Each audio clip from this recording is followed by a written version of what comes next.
তিনি ছিলেন মধ্যম আকৃতির সুঠাম দেহের অধিকারী একটি মানুষ।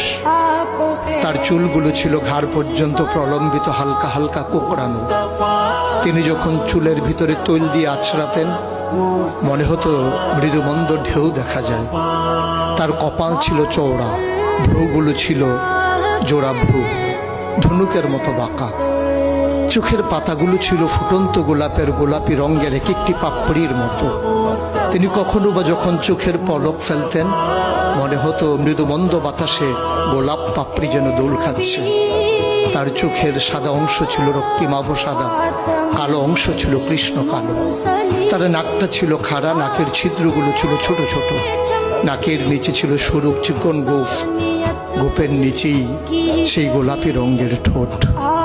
তার ঠোঁটগুলো যখন কখনো বা মুচকে হাসত, গোটা পৃথিবীর মানুষ অবাক বিস্ময়ে দেখত। গোটা পৃথিবীতে